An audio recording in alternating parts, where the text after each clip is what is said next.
1893 సంవత్సరం దక్షిణాఫ్రికాలోని natal province ఒక యువ న్యాయవాది తన మొదటి కేసు కోసం సముద్రాలు దాటి అక్కడికి వచ్చారు. కాని ఆయన చూసింది వేరు.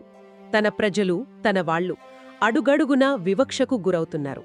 అవును, ఆ సమయంలోనే భారతీయుల నుంచి ఉన్న కాస్త ఓటు హక్కును కూడా పూర్తిగా లాగేసుకునే ఒక బిల్లును ప్రవేశపెట్టారు. అప్పుడు ఆ యువ న్యాయవాది అంటే మోహన్ దాస్ గాంధీ కేవలం ఒక పిటిషన్ పంపితే ఇది ఆగదని గ్రహించారు. ఖచ్చితంగా అది కేవలం ఒక తాత్కాలిక ఉపశమనం మాత్రమే. వాళ్లకు కావాల్సింది ఒక శాశ్వతమైన గొంతుక, ఒక బలమైన సంస్థ. ఆ ఆలోచన నుంచే పుట్టిందా నాటల్ ఇండియన్ కాంగ్రెస్? అవును, మే 22, 1884న. అసలు ఆ కాంగ్రెస్ అనే పేరు పెట్టడం వెనుక ఒక పెద్ద వ్యూహం ఉంది. వ్యూహమా? ఒక పేరులో ఏముంటుంది? ఉంది.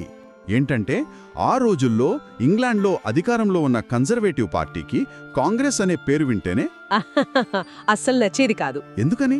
ఎందుకంటే అది భారతదేశ స్వాతంత్ర్య పోరాటానికి గుర్తు కదా. అయినా సరే గాంధీ ఆ పేరును ఎంచుకున్నారు. తాము దక్షిణాఫ్రికాలో ఉన్నా తమ మూలాలు భారతదేశంతోనే ఉన్నాయని ఒక బలమైన సందేశం పంపారన్నమాట. ఓ, అదొక రాజకీయ ఎత్తుగడ. సరే, సంస్థ అయితే పెట్టారు, కాని నడపడానికి డబ్బు కావాలి గదా. నేను విన్నది సభ్యత్వ రుసుము నెలకు 5 షిల్లింగులని. అది చాలా ఎక్కువ కాదా? చాలా ఎక్కువ, నిజమే. కాని గాంధీ ఆలోచన వేరు. రుసుము ఎక్కువుంటే సభ్యులు సంస్థ పట్ల మరింత బాధ్యతగా ఉంటారన్న ఆయన నమ్మకం. అయినా వసూలు చేయడం కష్టమయ్యే ఉంటుంది. అయ్యింది. మొదట్లో ఉన్న ఉత్సాహంతో అందరూ వాగ్దానాలు చేసేవారు. కాని నెల తిరిగేసరికి డబ్బులు రావడం కష్టమయ్యేది. ఇక్కడే గాంధీ ఒక ముఖ్యమైన పాఠం నేర్చుకున్నారు. ఏంటది? ప్రజాపనిని అప్పుమీద గాని ఉత్తి వాగ్దానాల మీద గాని నడపకూడదని. అందుకే నెలవారీ చందాల తీసేసి ఏడాదికి 3 పౌండ్లు ముందుగానే చెల్లించే పద్ధతి పెట్టారు. అంటే అడ్వాన్స్గా కట్టాలన్నమాట. ఇది పనిచేసిందా? దీనికి సంబంధించి ఒక అద్భుతమైన ఉదాహరణ ఉంది. టోంగాయట్ అనే ఊర్లో జరిగిన సంఘటన చెప్పండి. పక్కడ ఒక వ్యాపారి దగ్గరకు 6 పౌండ్ల విరాళం కోసం వెళ్లారు. కాని అతను 3 పౌండ్ల కన్నా ఎక్కువ ఇవ్వనని పట్టుబట్టాడు.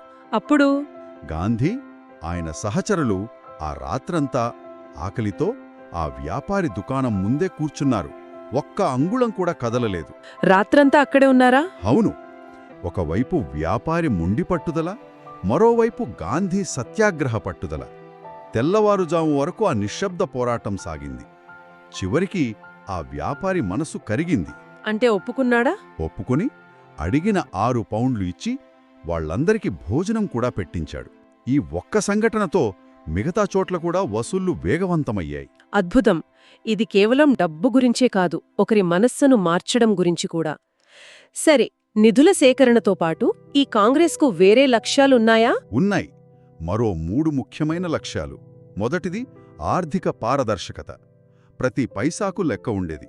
ఖర్చు తగ్గించడానికి ప్రింటెడ్ రసీదు పుస్తకాలకు బదులుగా సైక్లోస్టైల్ మెషీన్తో కాపీలు చేసుకునేవారు. అంటే ఆ కాలంలోనే బూట్ స్ట్రాపింగ్ అన్నమాట. ఇక రెండవది యువతకు శిక్షణ. తర్వాతి తరం నాయకులను తయారు చేయడం. అక్కడే పుట్టి చదువుకున్న భారతీయ యువత కోసం colonial Born Indian educational association అని ఒక అనుబంధ సంస్థను పెట్టారు. గ్రేట్. అంటే భవిష్యత్తు గురించి కూడా ఆలోచించారు. ఇక మూడవది ప్రచారమయ్యుంటుంది, తమ గొంతుని వినిపించడం. ఖచ్చితంగా. నాటల్లోని భారతీయుల నిజమైన పరిస్థితిని వివరిస్తూ గాంధీ 2 కరపత్రాలు రాశారు. వేల ప్రతులను ఇంగ్లాండ్, భారతదేశంతో పాటు దక్షిణాఫ్రికా అంతటా పంచారు. దానివల్ల వాళ్ల సమస్య ప్రపంచానికి తెలిసింది. అవును. అంటే నాటల్ ఇండియన్ కాంగ్రెస్ కేవలం ఒక నిరసన వేదికగా మిగిలిపోలేదు. అది అక్కడి భారతీయులకు ఒక ఆత్మవిశ్వాసాన్ని, ఒక సంఘటిత శక్తినిచ్చింది. ఒకసారి ఆలోచిస్తే 1994లో వాళ్లు పాటించిన సూత్రాలు అంటే ఆర్థిక క్రమశిక్షణ, యువతకు శిక్షణ, సరైన ప్రచారం, ఇవన్నీ నేటి ఆధునిక సంస్థలకు కూడా వర్తిస్తాయి కదా. అదే కదా అసలు విషయం. ఆ పునాది సూత్రాలు ఎప్పటికీ మారవు.